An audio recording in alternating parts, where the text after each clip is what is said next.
Welcome back everyone to Dr. Christy Cares. I'm Dr. Christy Matuziak, and today I want to talk with you about genetically modified organisms, also known as GMOs.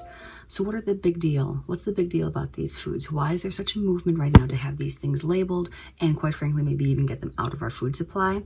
First off, let me explain what this is.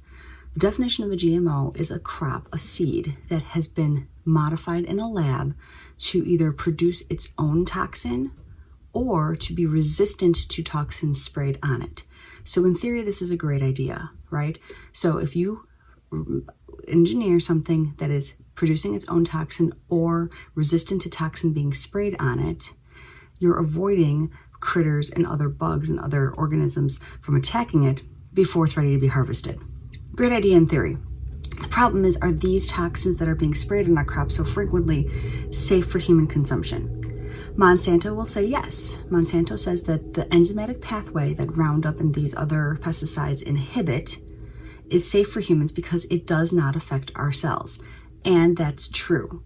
But what it does impact, it does affect cells of bacteria.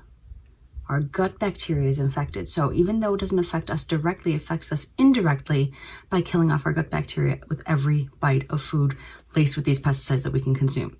So as I'm sure that you know by now, gut bacteria, we are reliant on our gut bacteria for so much, for mood stabilization, for immune health, any gut disorder, autism, Crohn's disease, even acne and skin conditions, you name it, our gut bacteria we are reliant on it for so much that we cannot separate this as not affecting us. If something affects our gut bacteria, it by default affects us as human beings.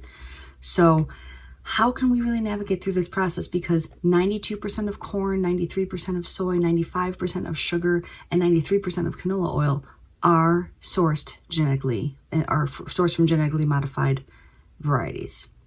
So the only way that we can make sure that we're not consuming any of these foods is to eat 100% organic 100% of the time. And I know this is just not realistic for most of us. So what I'm going to ask you to do is go back to the stress video that we had a few weeks back, where I had the water glass and I showed you just that demonstration of how we're putting stress into our body with every little bit of environmental issue that's coming into our life.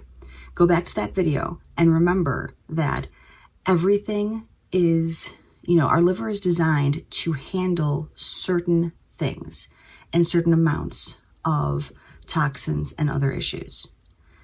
If we're conscious about what we're putting into our bodies, we're conscious about what we're putting into our minds, a little bit, if you go out to dinner, if you end up having, something that ends up having GMOs and something not organic in it, it's going to be incidental if you're making a general effort to do these things on a regular basis.